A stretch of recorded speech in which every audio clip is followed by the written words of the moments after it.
samurai and ninja. What's the difference between both of them? Who What's are the samurais? Who are ninjas? Okay. Samurais were the soldiers. They were his loyal soldiers who would go and fight for him. Ninjas were nothing. They were ordinary people. They were farmers. Okay. Basically, they were the counterculture to the devil. So when we say the word ninja, the first color that comes to my mind is black. So is it true that they used to wear black always? Black was not the uniform of the ninja. It is the uniform of modern ninja today. Ninjas never wore black because even in the darkness, black can be easily seen. We are going to talk about the ninjutsu connection with India. What is that? You said that there is a connection of ninjutsu and India. The tantra, yantra and arts of India went from India to travel from Buddhism into the ninjutsu art. It traveled. I'm hearing this for the first time, Master.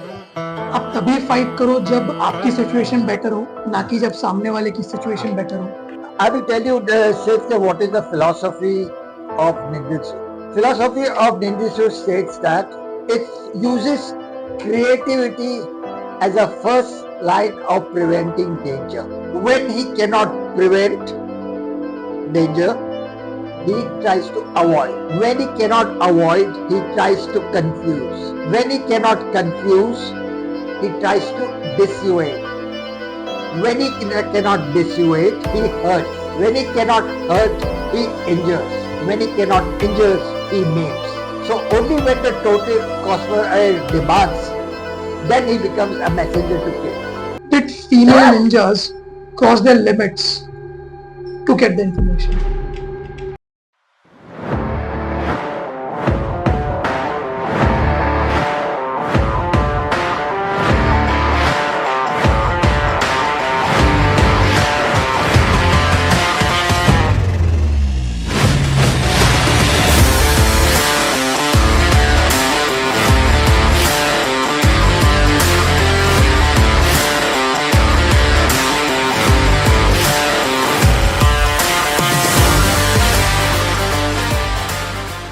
Welcome to the show guys. मेरा नाम है विपुल ठाकुर और आज हमारे show पे एक Ninja master आए हैं. He is a man with more than 1000 weapons in his house, in his car, in his office. हाय god. Welcome to the show mister Rustam ji. Nice meeting you, Vipul. सो जो लोग मिस्टर रुस्तम जी को नहीं जानते, mister Rustam ji, why don't you give us short introduction about yourself? Short introduction. Okay. या. Basically, I started with a system called Ketsugo, okay. which comprised of karate, sabate, judo, aikido, atenewaza, and yawara. Man, so many martial arts. Yeah, we were the first pioneers to start in combination system. Okay. I was fortunate enough to learn directly a combination system right in the beginning, way out in 1970s, when people had not even heard about combination. When people had not heard about combination. Okay. So This is that- like that is cross why- training? Sorry? This is like cross training? No, Or it's is it not a a cross different- training. It's not a cross training. You have to learn karate as a whole. You have to learn judo as a whole. Okay. You have to learn aikido as a whole. You have to learn savate as a whole. And at the black belt level, all three are merged together. All four are merged together, and we fight in a combination system. Okay. Okay. So that's how I started my career with a combination system of martial arts. Okay. And I've been doing that since almost 50 years now. My God, that's a long time. It's a long time. Right And- from 70s, I am 73 now. So you can imagine 50 years. So, but my background in martial arts goes beyond that too. When I was a kid, Okay. I was a very weakly kid, suffering from asthma and things like that, till the age of 7. And I wanted to be strong and healthy. So, Were you I- bullied? yes. Okay. In school, I was bullied by many. and I wanted to become strong because of that. So I decided to do something about it to make my health strong. Uh-huh.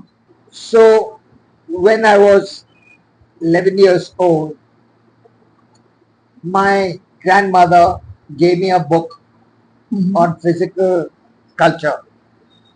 It was one Parsi guy, Timurus, and he had made a book on bodybuilding and Okay. things like that.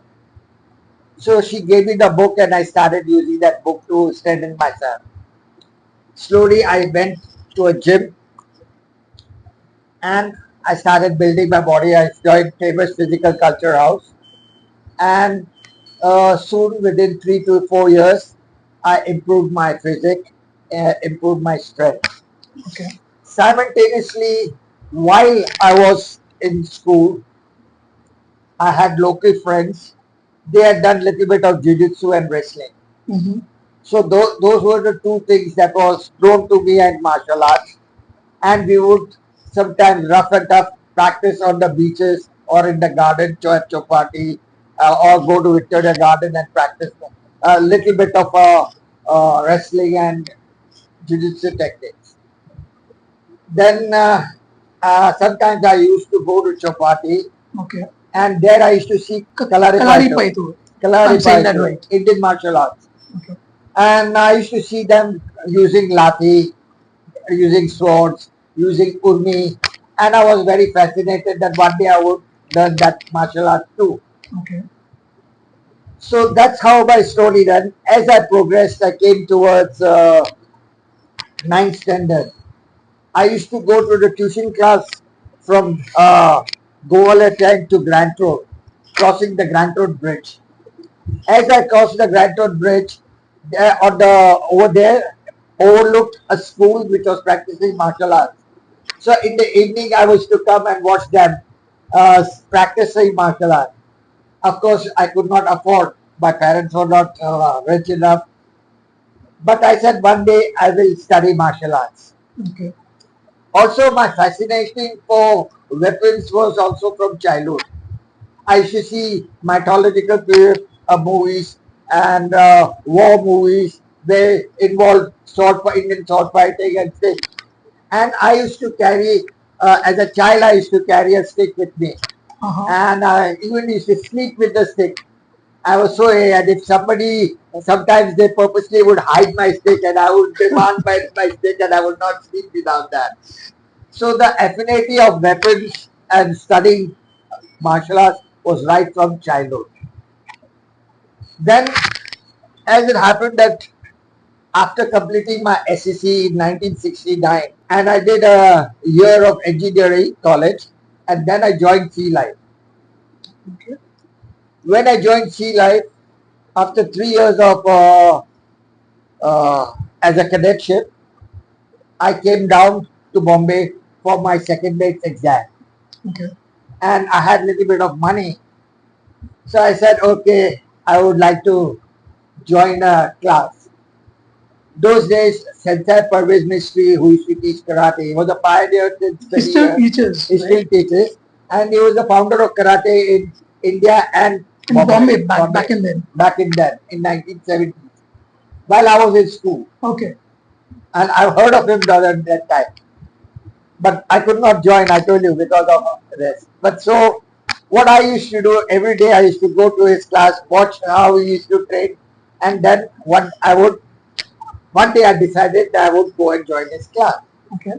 So the day I was deciding to join the class, my uncle came. His name was Mr. Hobie Bhoot. Okay. He came and said, hey, Cyrus, wait on. I have somebody, I want you to meet somebody who is also doing martial arts. Okay. And why don't you meet him? My uncle Hobie Bhoot introduced me to his friend K.C. Hathiram, Okay. who was one of his colleagues who used to work in the Bombay dye factory. So Keshi took me to the Leamington Road YMCA. I used to stay at Grant Road, and the Leamington Road YMCA was very Quite near walking distance. And I met my first master, Lady Gudino. Okay. He was there And he was the person who was teaching Ketsugo. He was teaching a combination system of karate, kawate, judo, aikido. Uh-huh. So I said, I would rather learn 4 different arts than just go and study only one art. And instead of going to Parvez's class, I directly joined there and there under San Agurino. And today I've taken out 48 years with him. Amazing. So, starting from reading a book to writing all these books that I've seen and the books that are still there in your house, Yeah. and from a boy who was carrying a stick to a man who has got so many weapons over here. Guys, if you can see the weapons behind me, these are real weapons, guys. So, you have earned the title of Soke. Am I saying that right? Yes. Okay. So, what is this title, Soke? Can you explain us about that, please? Soke is a title in Japanese known as Grandmaster. Grandmaster. Grandmaster. Basically, it is given to a person, one who has done a lot about the art and is a pioneer of the art. Like in 1990, I founded my combative school of martial arts, teaching ninjutsu, teaching ketsugo, and many other different arts which I studied in my life. And I had gone to Malaysia, 94, 95, I had gone to Malaysia, where I demonstrated my art in front of 4,000 people. Amazing. And I was initiated into World Hall of Fame over there. And they bestowed the title of Grandmaster to me over there. Okay. So that's how the title attached. But basically, you don't keep your calling yourself Grandmaster this and Grandmaster that. Correct. It is stupid. I prefer to be called Sensei. Sensei, the meaning of Sensei is one who has seen life before you.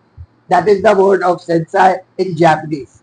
And it is a title of a master who is teaching martial arts. So, in everyday terms, we use the word Sensei. Sensei. Sensei.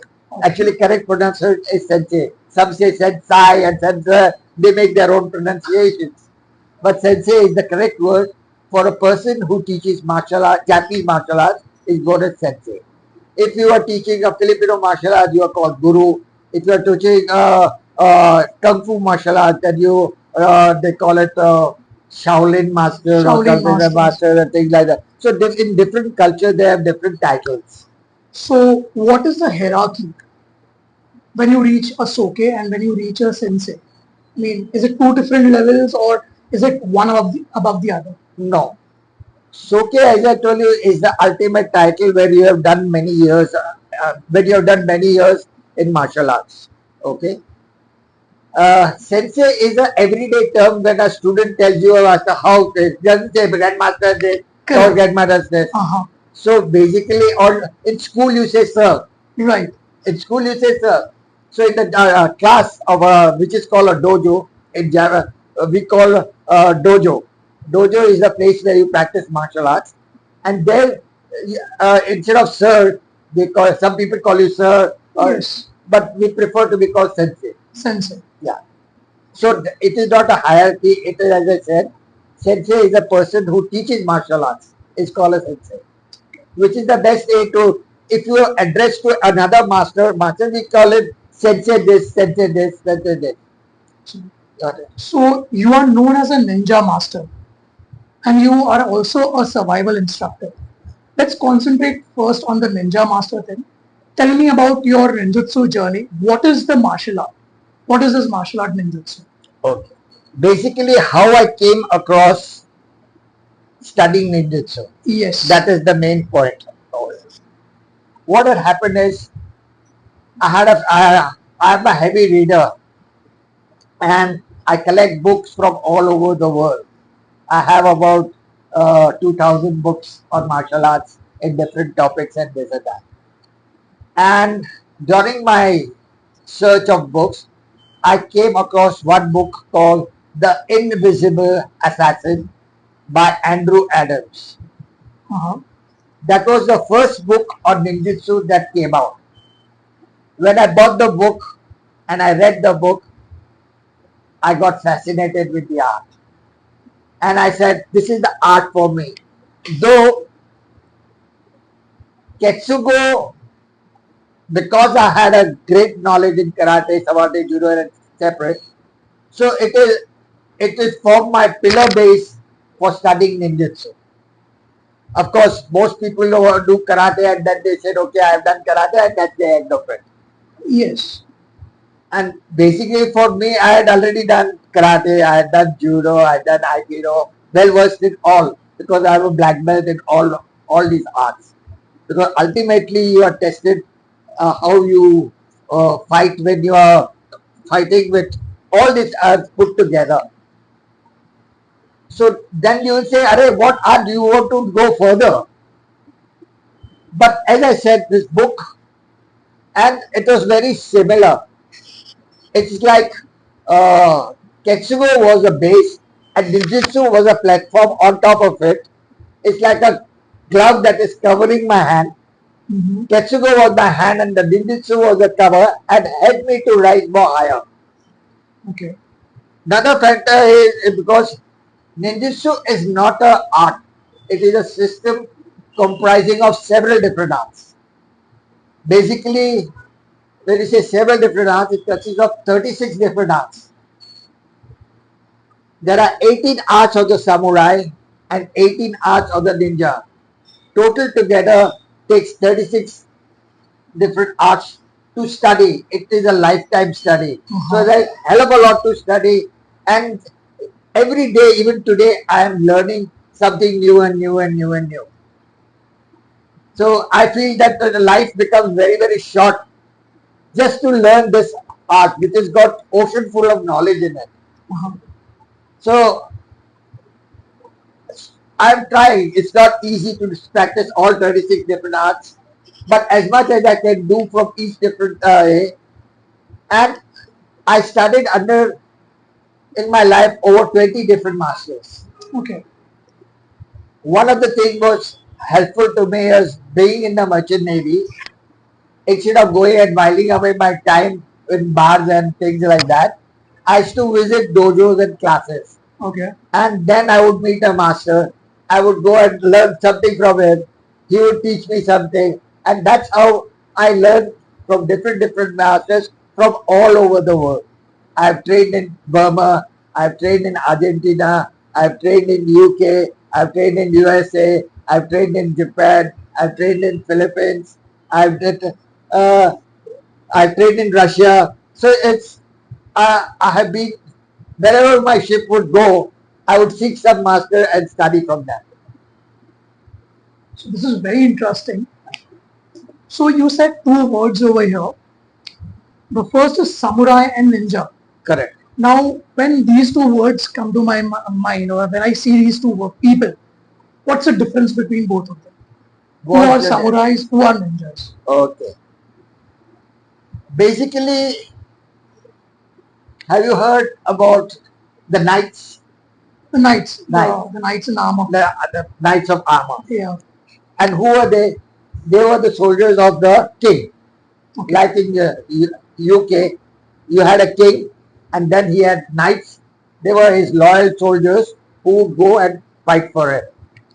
So similarly, samurai, they were like knights of the king called shogun. Mm-hmm. In Japanese, the king is known as shogun, the person who is there. And samurais were the soldiers. They were his loyal soldiers who would go and fight for him. Now, the samurai people had a status. They used to wear two swords. They were the only people that were allowed to carry two swords. One big sword and one short sword. The big sword was known as katana and the short one was called wakizashi. There are some people who are adept at fighting with both the swords. But most of them, basically the short sword was like a companion sword. Okay. A samurai would never leave his house without his wakizashi in his belt. Without a sword. If a samurai visited a shogun or say, with respect, he would leave his katana at the door. but his wakizashi or the companion sword would still remain with him, because in case if he is attacked over there, he has another sword to defend himself.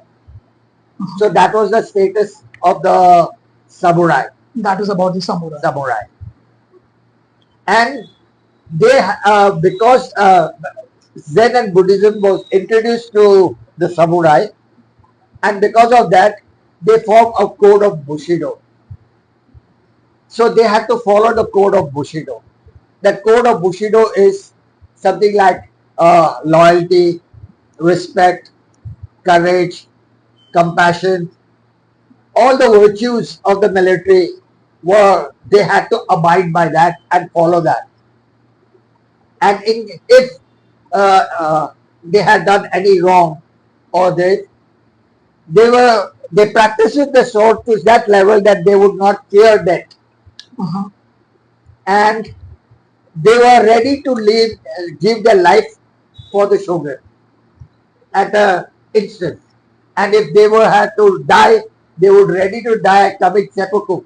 Seppuku is known as Japanese suicide, where if they have done something wrong and disobeyed the master or done something different, then they would commit what is called a harakiri. Harakiri was that he was given a short sword, knife or sword, or a wakizashi to cut his belly. And there would be a samurai behind him with a katana. Moment he cuts the belly, his head would be chopped by the other samurai who is standing beside him. That was the order they would lay their life for if they have done anything wrong. Now, who were the ninjas? Basically, they were the counterculture to the Japanese. Ninjas were nothing, they were ordinary people, they were farmers. Okay. But they practiced their techniques to such level that they became very fearful. Basically, when in 729 AD, there was an appeal of many warlords like Taira, Sugawa, Fujiwara, Minamoto. These warlords, they were families, and to come to the power, to become the shogun of the day, they were constantly fighting with each other. And when they were fighting each other, they would want to know what the other guy, enemy's power, enemy's strength, enemy's weaknesses. So they would employ the ninja to do their dirty work. Okay. So the ninjas were basically intelligence gathering, assassinators, subterfuge, camouflaging, and these were the things that they were masters in that. So the samurai people used to give the ninja that dirty work to get the information. So when they are going into battle with the other family, they would be ready. So what is the difference between the philosophies, samurai and ninjas? Is it the same or is it different? When it comes to ninja philosophy, I'll come to it. Okay. Basically, samurai people is obey any orders that given by the master, and they, even if at the moment of defeat, they will not come back, not return the steps, because they were abided by the code of Bushido. Yes. And for that, there was rigidity in the things. Do or die. There was no in between. Like an army. Like an army. Do or die. You go forward. If the orders are given to go forward, they go forward, but they will not retreat. While ninjas had no such code of A. Okay. Because they had no code of A, the only code was win at all costs and do anything and everything to their advantage. So they would come in the darkest of the night, strike when the samurai people are still sleeping, create mayhem, fire, things like that, disturb the whole army, and create fear in the heart of the samurai. And that's why ninjas were highly feared by the samurai. So when we say the word ninja, the first color that comes to my mind is black. So is it true that they used to wear black always? Is it just a myth? Black is the color that has come about very lately in the modern day. Okay. Have you heard about kabuki theaters where puppets? Yes. And in the puppets, they depict the different puppets, making them wear black clothes. Uh-huh. But basically, black was not the uniform of the ninja. It is the uniform of modern ninja today. Today they are wearing black. Okay. But actually, because ninjas never wore black, because even in the darkness, black can be easily seen. Yes. You can see the shadow. You can see the complete silhouette. So they remain in shadows, they remain in conceal. So if they wear black, then it is they will be discovered. It will be a suicide mission. Yeah. So they used another word, another type, purple. Purple. Purple blends with the darkness of environment Okay. and gives them the shadow effect which you cannot see. The black is the modern version of today's classes where they are wearing black clothes and going. Sometimes they wear grey or sometimes they wear black.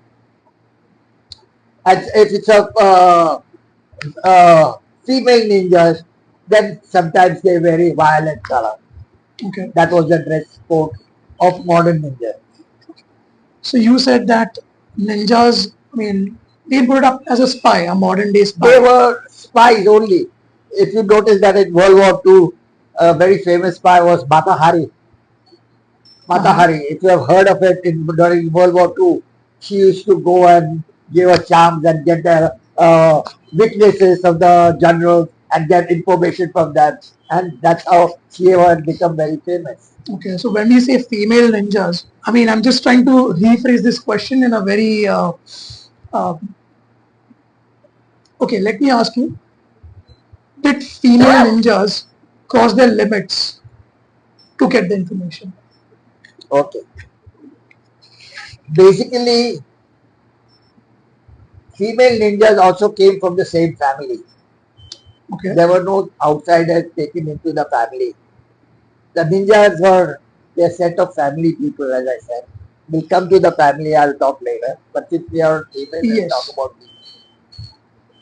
Their training was same like the way a man was trained. Same training, same hardship, same age. But they were also taught the secrets of the pillow. Uh-huh. And you know, women have charms. Yes, They do. are beautiful. And they can get work out of you. So what men cannot do, women were sent into the to find out some secrets of the shogun, of the samurai who is there, and with the charms and all get the secret and pass on the information. Okay. So they will have to sleep around also. They were experts in sleeping. Exactly my point. Also, correct. That's why I said they were masters in the art of the pillow. Okay. When I used a moderate word for that. And they had to be well versed with that too. They were good at seducing. They were the good at opponent. charming. Another thing is that women has a natural, they are negative thinkers, they are sharp, their mind is sharper, and you'll find that many shooters and archers are women today. Yes. So they are already adapt with that set of mind inculcated in them. They may not be physically strong, but they are mentally very, very stronger than men. Men may be only physical strong, but mentally women are stronger than men. Okay. And sometimes a woman would be more ferocious They are the man ninja. Female ninja is known as Kunoichi. Kunoichi. Kunoichi. Okay. They were the counterpart of the men was called ninjas. Female were known as Kunoichi. You are a ninja master. Tell me, what is ninjutsu? Is it men wearing black clothes or is it more than that? Ninjutsu is a pragmatic art geared towards self-defense and self-protection. It is a comprehensive fighting art refined into a deadly science, incorporating sophisticated methods of warfare,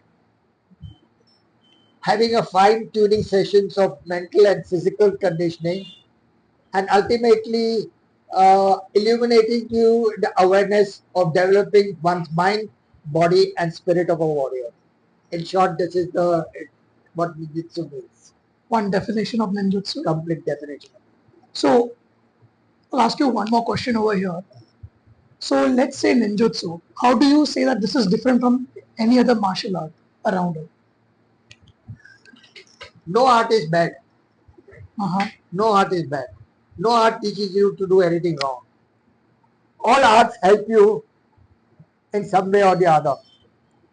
If you are fortunate enough to learn ninjutsu, great. If there is no ninja master in front of you, then you learn whatever that is around you. Correct. Yes. So they say if Muhammad can't go to a mountain, the mountain must come to Muhammad. So it is better that if you want to study karate, and that is the thing available to you, study that. Then if you want to study ninjutsu, you can teach that. Okay? But then you will say, what is the difference between studying karate, judo, aikido? All arts are same as I said. But each art has its advantage and a disadvantage. Let's take karate for example. Karate and boxing, which are similar. It is more a fiery art with fire element in them. So, but can you, if you meet against judoka, who is a grappler, and you find your punching skills are not used, then what are you going to do? Similarly, if you are a judo guy, judo is more of earth-based element. And if you study only judo, it has an advantage and disadvantage. Where you only learn how to come close, grapple a person and throw. But what if the guy remains distant? How will you defeat him? So there are disadvantages of judo. Aikido is a water element. It's more of a water nature. Only when a guy attacks, then you make it flow and you throw. It's a stylized form of wrist lock and holds. So there is no attack in Aikido. Unless somebody attacks you, then only you throw it. So again, this is a disadvantage of studying only Aikido. Why I can say all that is because I studied karate, I studied judo, I studied Aikido, I can say that. But ninjutsu is a different, ninjutsu is different. What is the element of ninjutsu? It has all the elements. The taijutsu fighting arts has got the element of fighting with fire, fighting with water, fighting with all the chi, sui, ka, fu, ku. Chi means earth element, sui means water element, ka means fire element, ku means void, and ultimately a mixture of all these things. Space. So ninjutsu has everything to choose from. If you do not know karate, you can handle a karate because you know how to lock, throws and all. You can know punching techniques. You can handle a guy both other things. So ninjutsu is a broad spectrum of life. It is a system of art with comprising of many different arts, so that it helps you to combat, choose what you want from it, and go ahead. That's the advantage of having studied ninjutsu. It's a very interesting way of putting it up in elements. I really like that concept. Yeah. So, there is a story of farmers, Yamabushi. That is what we were discussing earlier before we started this podcast. Okay. Who was Yamabushi? What is the story of farmers? Okay. Basically, The story of a ninja is shrouded in myths, and there is no record of them Okay. because in order for them to survive, in order for them to survive, they created false fake news so that they could live alive. Okay. Now, how did ninjas come about? Basically, ninjas, they were wandering priests who had gone to China, and there they learned their culture, their religious, say, Buddhism, and different ideas. Now, in the year 500 BC, before Christ, there was a book written by General Sun Wu, who wrote a book on military strategies and tactics known as Sun Tzu Art of War. It's a very popular book. It's a very popular book. And this one of these books came in hands of the wandering priests who were there that time in China. When they came back to Japan, they brought the art because the chapter 13 of Sun Tzu Art of War talks about ninjas, it talks about subterfuge, assassination, and things like that. If you read the book on Sun Tzu Art of War, one whole chapter is devoted on that. So that was the basis of that book that was brought. Now, legend, there are myths and legends. Legend says that ninjas were ancestry of the devil bird called Tengu. Tengu. Tengu. Okay. And they were the descendants of this. This Tengus, the Yamabushi priests, who were the wandering monks over there, came across these birds, and this art of ninjutsu was taught to the Yamabushi, the priest. Okay. And thereby, slowly, the art of ninjutsu became famous little later. And the art of ninja, the people who were called ninjas, earlier they were known as shinobi. Shinobi means stealth. Actually, the other name for ninja is shinobi. The older name used to be shinobi. Shinobi. Shinobi. Okay. In fact, the name of my ninja school is Shinobi Kusakage Bushido. Shinobi means ninja. Kusa means grass. Kage means shadow. Bushi means warrior. Ryu means cool. Is the art of the ninja grass shadow warrior. Because ninjas had many different names. They were called as grass. Why they were grass is because that if you trample a grass and step on it, no matter how much you trample on it, it will grow back. So ninjas are like that. They would grow back. So they were called as grass. Because they moved in the shadows, so that's why they called Kage. Kage in Japanese is called shadows. So the name of my ninja school in Bombay, which I formulated, which comprises of many different ninja training, is known as Shinobi Kusakage Bushido. Also, I've read about a lot of martial arts, but correct me if I'm wrong, ninjutsu is the only art which also teaches camouflaging.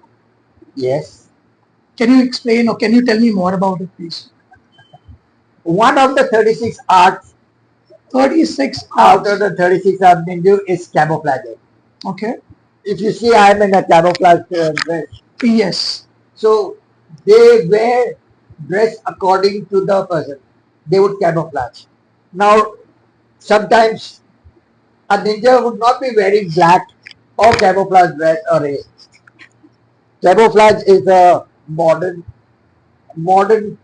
invention.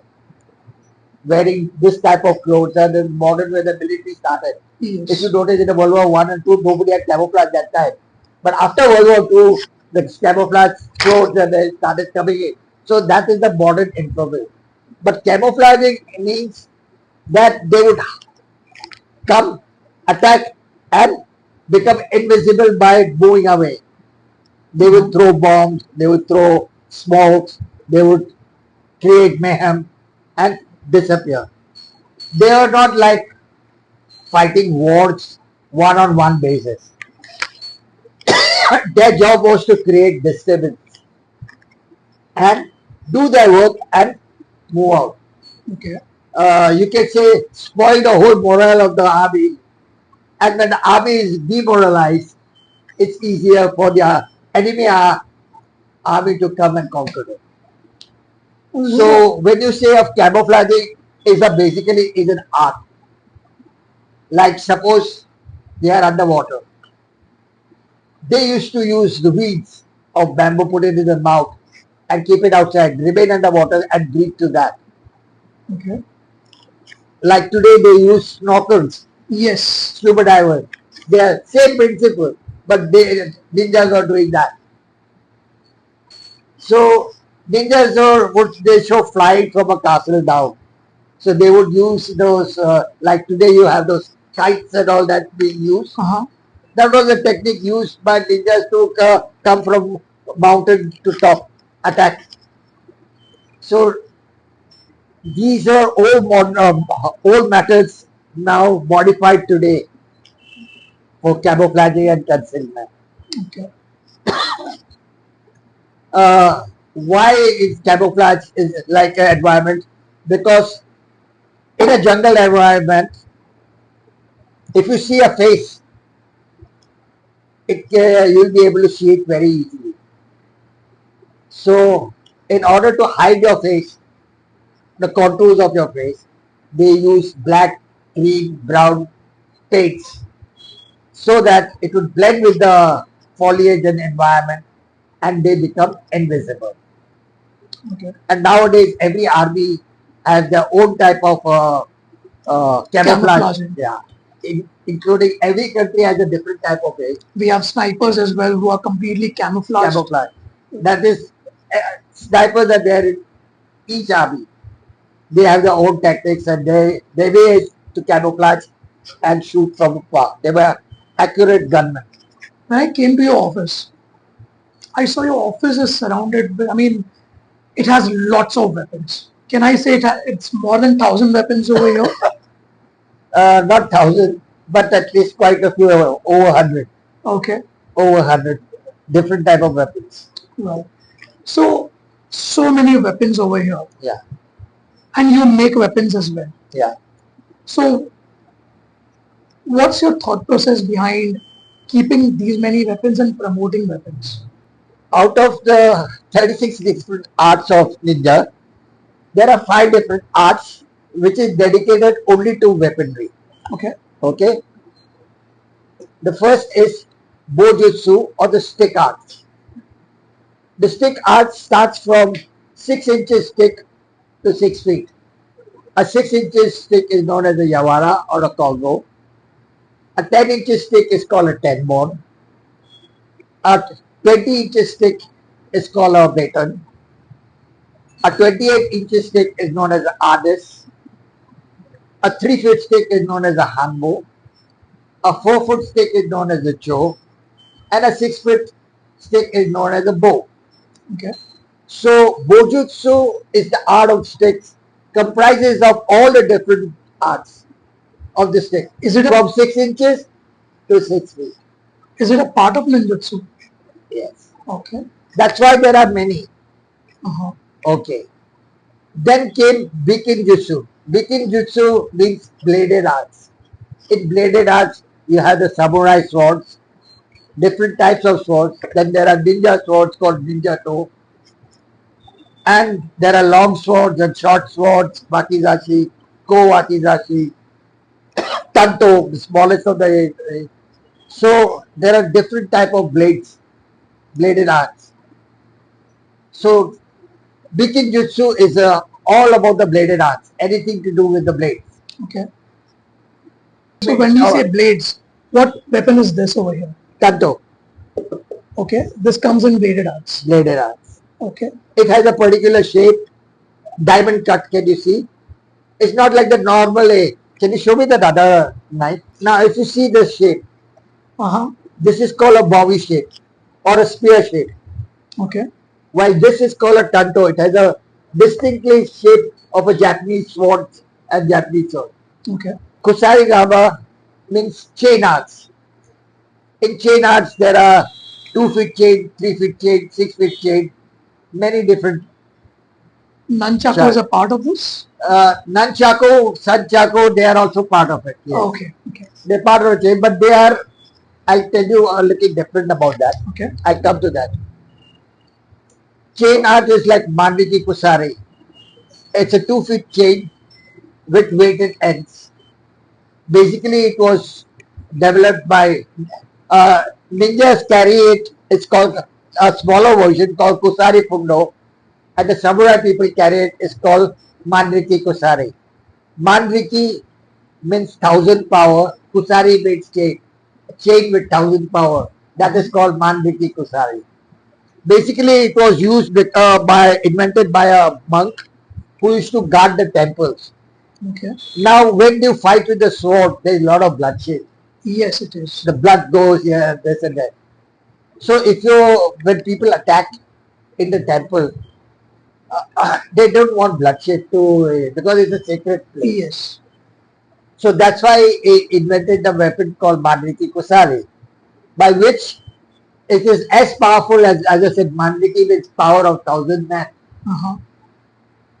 So when you strike, it can help to block the blade, entangle, choke, throw, all sorts of techniques can be done with that. And there is lesson of bloodshed. So that's how Manriki was invented. Okay. So Kusari is a chained art which has got many different arts inside. Right. Then the fourth art is called Shuriken Jutsu. Shuriken is like a star. Okay. Have you seen the Shuriken? No. I've seen those movies. It's there over there on the board. Okay. It's there. Two of them you can see it. Correct. But there are various shapes and sizes. It's 5 points, 4 points, 3 points, 2 point, moon shape. There are various varieties of shapes. I have over 15-20 different varieties of shuriken. And there are also needles, which is called throwing needles. They are needles with a pointed edge and they are used for throwing. Basically, the shurikens are called shakens and shakens are called shurikens, but the misconception has happened. They call everything shuriken. Okay. You understand? Actual shurikens are the needles, iron needles with a sharp shape, which are used for throwing and maiming. Why star shape, which is called shuriken today, are basically used only for maiming. You can't kill a person from far. It is for like if a ninja is being pursued, they throw the shuriken at you. So when they hit you, of course, if it hits you in the eye or vital areas, it will penetrate. And Yes, it will damage the organ. It will damage the organ, but it will stop you in your tracks. Give ninja enough time to run away. Right. So basically, the fourth art was shuriken. Now, fifth art is the combination of all four. Okay. Like nunchaku with a chain or nunchaku with a rope. It's a combination of a stick and a rope. Uh-huh. Then kyokutsu shoke, it's a bladed hook with the chain attached. The blade, it's almost 10 feet long chain. It is used to trap a person and then kill the person with it. Then there are kamas, which has got sickles that are used for harvesting and all that. Now that had combination art with chain, with weights. That's called Ono Kama, Bakachutsu Kama. So there are different. So the fifth category belongs to a combination of the four different weaponry. Okay. So like that, there are over 108 weapons you have to master.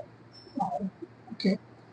Before we move forward, I just want to inform our viewers that all these weapons that he has a license for it, right? Yes. So there's no problem for that. So when you said there are 108 weapons, how many weapons have you learned? Because looking at your office, it's like I feel that you have mastered all of it. Ninjutsu is a very funny system. It's a very funny system. If suppose you like in karate you have kobudo, and kobudo has got 5 weapons. That is called the bow, the stick, kama, the sickle, nunchaku, uh, tongfa, and one more. This is the 5th weapon. Anyway, there are 5 kobudo Okay. weapons. Now, karate people, there's a history of A is kobudo was invented. They were farmers using this weapon. Nunchaku was used for removing rice from the flakes, separating them. Tongfas were used for grinding the machine. Sai was used to sow seeds in the soil. Okay. Bow was used to carry the weights and milk and all that. And kamas were used for harvesting the grass. So when the samurai attacked Okinawa, they banned people from wearing Keeping weapons. weapons. So they had to fight. So what they did is, they were all farm implements, which you call that kobudo. These farm implements, they practiced to such level that they would fight against the samurai. Of course, if you go see the history of the Okinawa, karate came from Okinawa. Okinawa is a small island down of Japan. And the history goes says that one Chinaman, a boatman, was doing fishing, went to sleep, and all of a sudden landed at Okinawa. And he stayed, then he did not go back, and he knew some form of way called Nahate and Shurite, 2 different karate, which was the basic of karate that they taught on the Okinawa Islands. Okay. Today there are more than 400 styles in karate. Okay. The way there are over 300 styles in Kung Fu. So the styles are there like Gojuru, Wadoru, Shitoru, Kokin Shikai, Hashihara Karate. There are so many different. They differ a little. Now this Kobudo weapons, if you study about Okinawa, like if you say Nunchaku, the Nunchaku has katas. You know what's a kata? Kata are set of movements. And if you studied karate, I've studied taekwondo and hapkido. So you would have studied taekwondo, you have learned pumsi Yes. and things like that. So that is called katas. So every art, whether it is taekwondo or whether it is kung fu or whether different styles of karate or aikido, they all have a set of movements called katas. Katas are a set of movements of 10 moves, 15 moves, 20 moves, 30 moves, even goes to 100 moves also in certain katas. Well, ninjutsu is a very different system. We have no katas. Okay. Okay, when you say kata is a set of movements, it's called a kata, fine.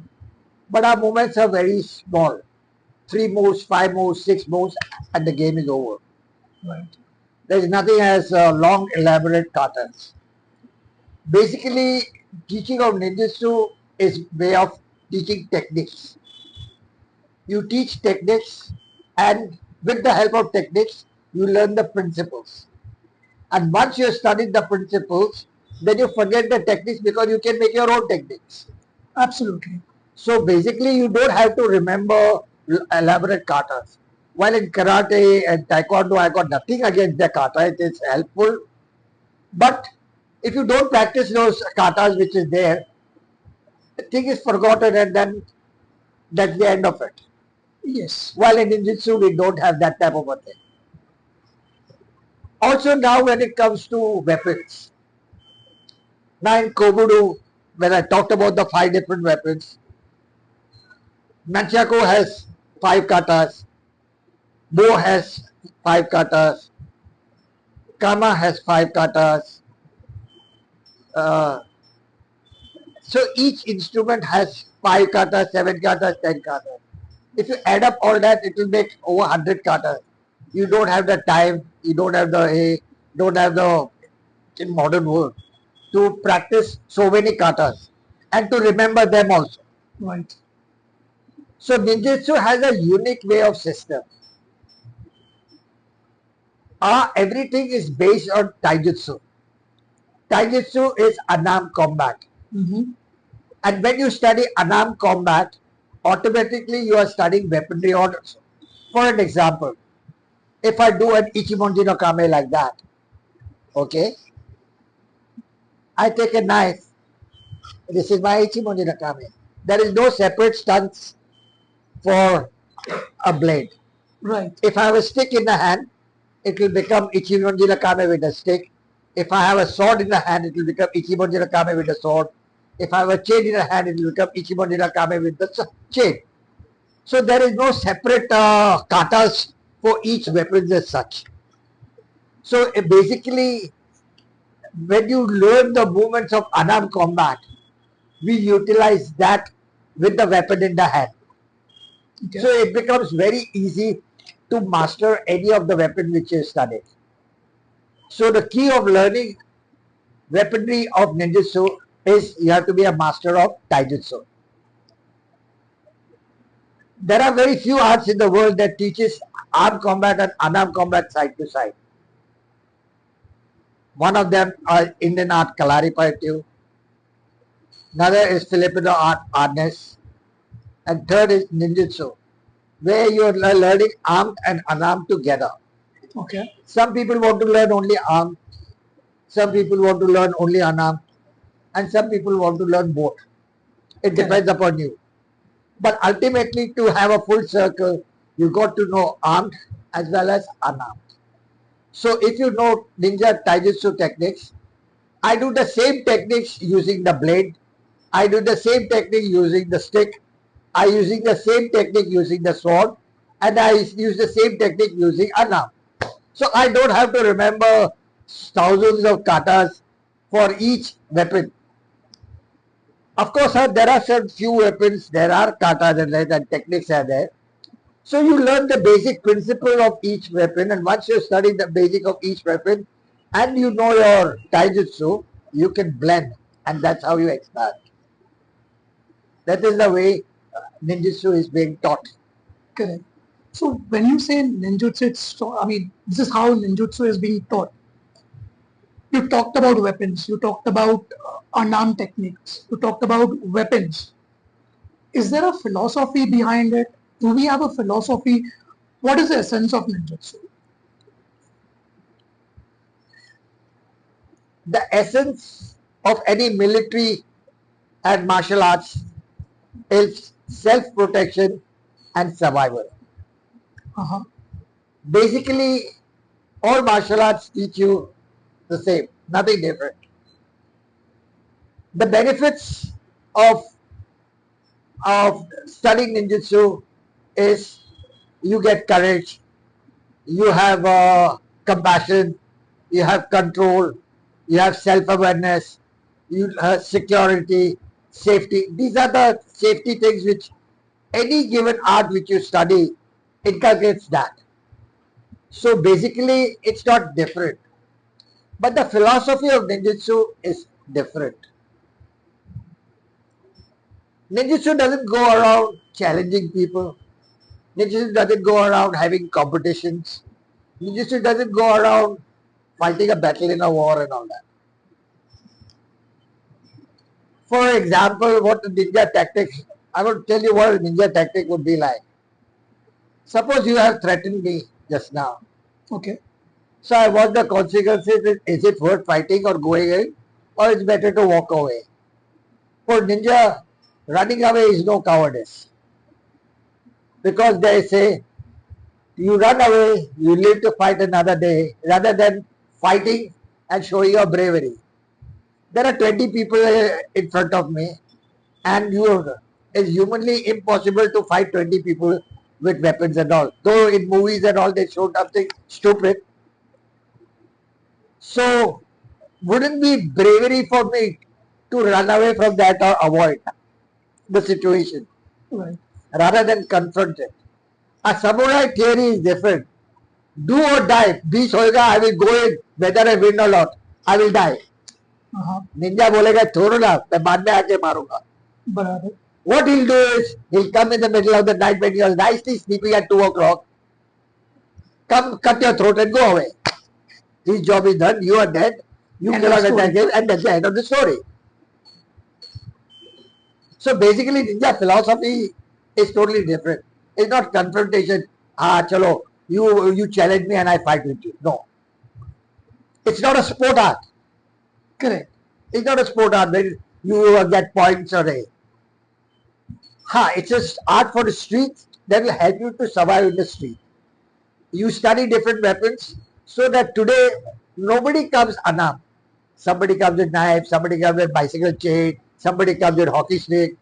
So you study these traditional weapons and you have modern applications for this. If I've studied a 3-foot stick called handmo, I can teach that to the police and teach them for a riot stick. I can take an umbrella and fight, which is around 3 feet. If I find a hockey, I use a hockey and do it. If I find a broom, I use the broomstick and fight with you. So you study the traditional weapons, but it has many modern implications.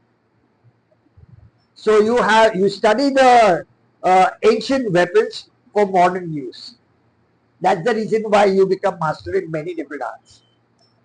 Also, मैं summarise करना चाहूंगा कि शायद ये philosophy आप ऐसे कह रहे हो कि आप तभी फाइट करो जब आपकी सिचुएशन बेटर हो, ना कि जब सामने वाले की सिचुएशन बेटर हो. Is that what you want to say? I will tell you what is the philosophy of Ninjutsu. Philosophy of Ninjutsu states that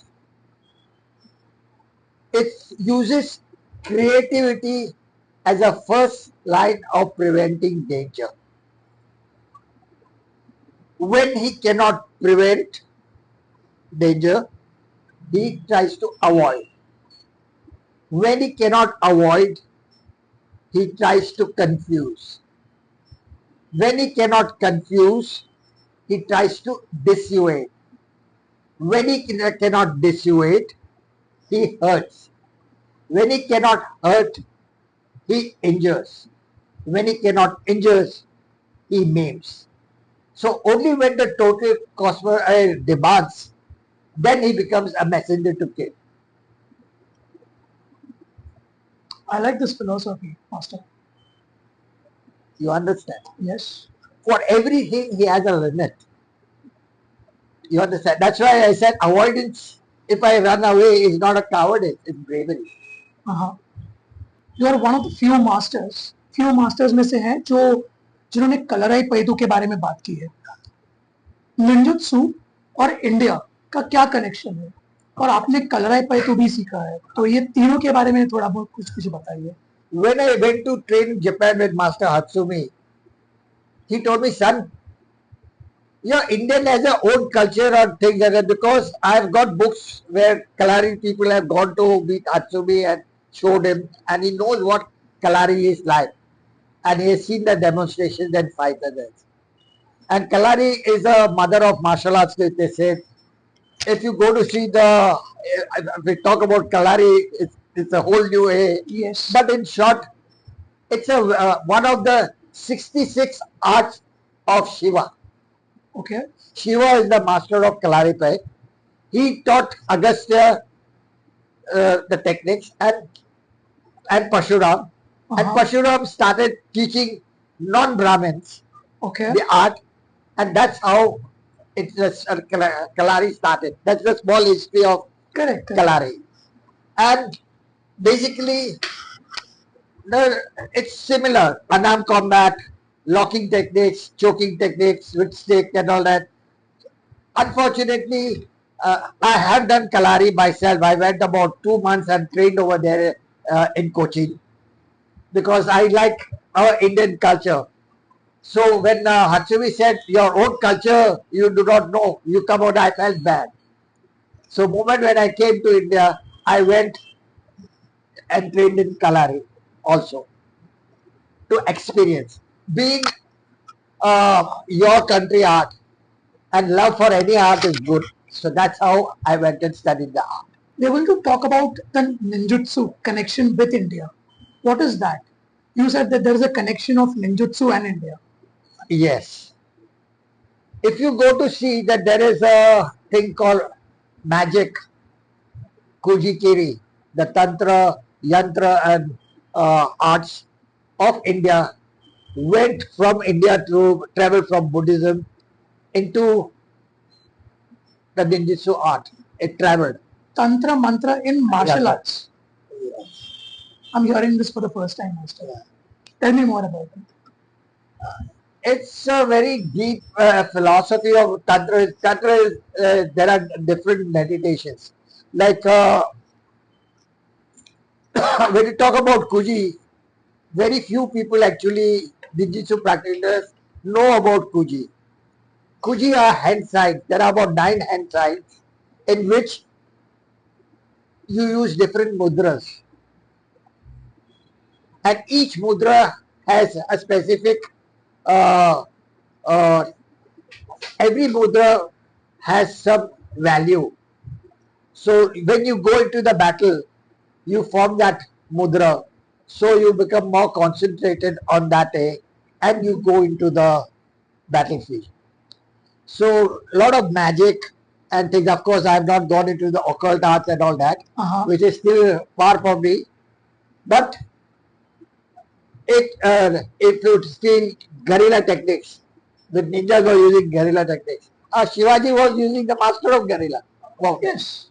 See, our art is so ancient with the warfare and everything, with bows, arrows, spears. We have coming from thousands of years. Yes. Thousands of years. So there's a lot of our culture has gone, but it went through Buddhism to China. From China, as I told you, the priest brought it. It went to Vietnam, Burma, and all that kind of. From there, it went to Japan, and in Japan, it got modified by the Yamamushis, who modified the art of ninjutsu, what we call today.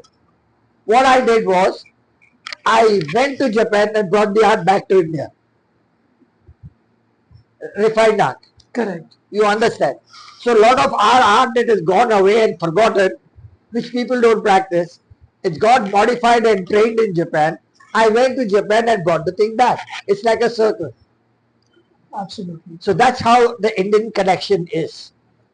Everything, art of poisons, art of chemistry, art of medicine, all these are being practiced in India. If you go to the acupuncture started in India, not in China. Yes, it did. How many people know?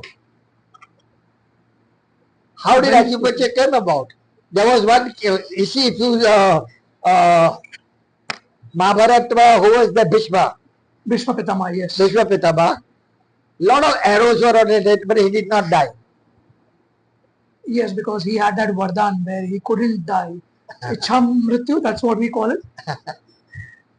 That is the thing what they say, Ichha Mrityu. Uh-huh. But that is not the case. But what is it? I'll tell you what is actually.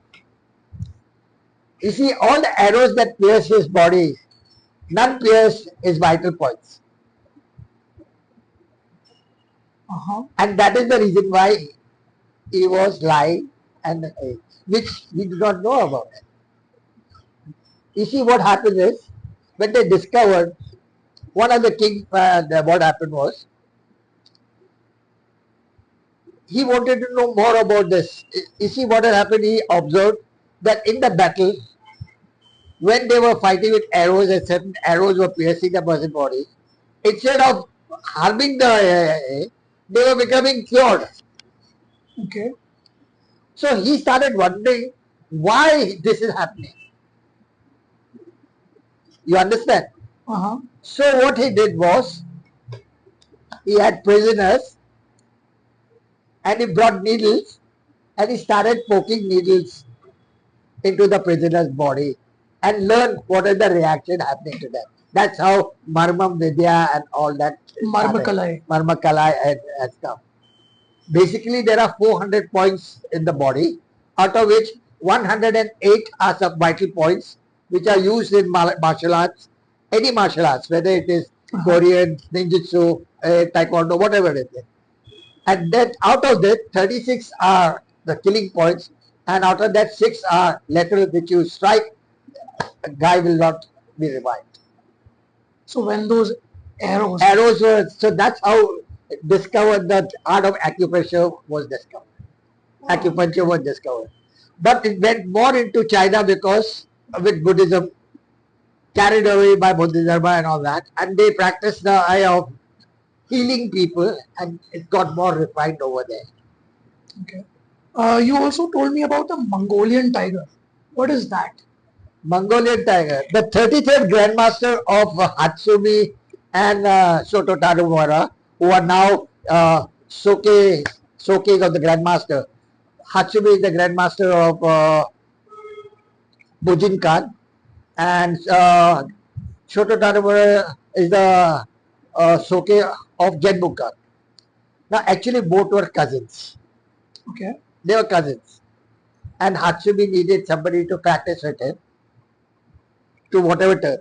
They both learned from one master called Toshitsugu Takamatsu, the 33rd Grandmaster, the last of the ninjas. They both studied from the same master and they used to practice together. Then due to some misharmony that happened between the two, because Tanamura was younger, there is a long story about that, but drift does happen once you are there, it happen. And until Hatsumi dies, and he was the first student of Hatsumi, if you go to see, because both are practicing together. Yes. When they separated off, they made the system. Bujinkan had a system which he studied from 9 different schools. Same 9 schools were studied by Tanamura. Only difference was it's the way of doing it.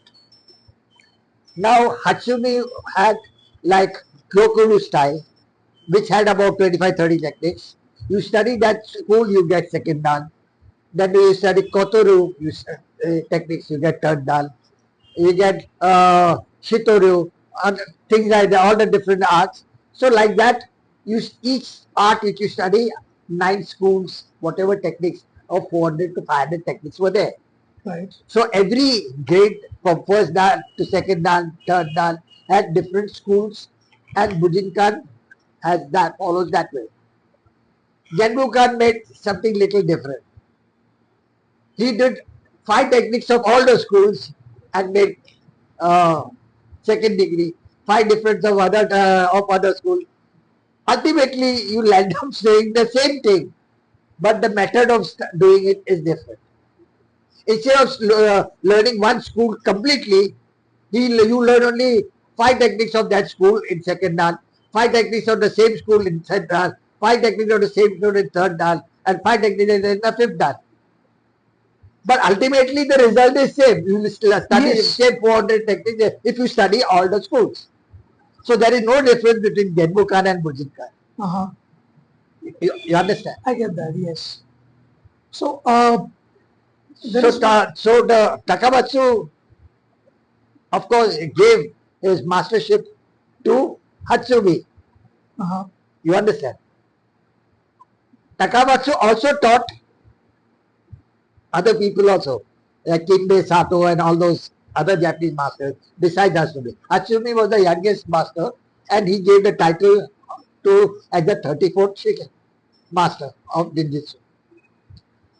Now, whatever the differences happen between the two, that is not our politics, because in any art, whether it is karate or judo or aikido, aikido is also split into 5 different ways. Karate, so many different styles. It's from style to style, different masters differ, principles differ. All that happens, which is the politics of the art. So similarly, this also happened, and unfortunately, when I went, I was invited by both of them, and only advantage was Taramura could speak English. Okay. And Hatsumi, very little English. Hi, yeah, thank you, sit down, like that. Taramura had his own class because basically he was in charge of all foreigners who used to teach, and all foreigners used to, like even Stephen Hayes earlier studied with Talamuga before he went again to Atsugi. Politics is not my मुझे आम खाने से मतलब है, पेट से नहीं. जो अच्छा मिलता है हमें कुछ सीखने को, वो सीखो. Definitely. आके उसके पेट में कैसा उगाया, क्यों उगाया, ये खाद डाला, वो खाद डाला, वो मेरा काम का नहीं. So whether it is Bujigan or Genbukan, for me, I like the art. And as I told you, it got refined in Japan, and I brought the art back to India, and that's how what I'm doing. Right. So, Master Rustomji, it was a pleasure meeting you. The conversation was amazing. I could go for like one of the years together because it was such a insightful conversation. I learned a lot. Thank you. So it was nice meeting you. Okay. Namaste, Jai Hind, Vande Mataram, and Bharat Mata Ki. Shiken, Harimitsu, Daikomyo. ऐसे ही guest को हम हमारे show पे लाते रहेंगे. तो मिलते हैं अगले एपिसोड में. बट जाने से पहले इस चैनल को सब्सक्राइब करें, लाइक करें और शेयर करें अपने दोस्तों के साथ. सब्सक्राइब करते वक्त मेक श्योर कीजिए कि आप वो बेल आइकन को जरूर दबाएं. Thank you guys.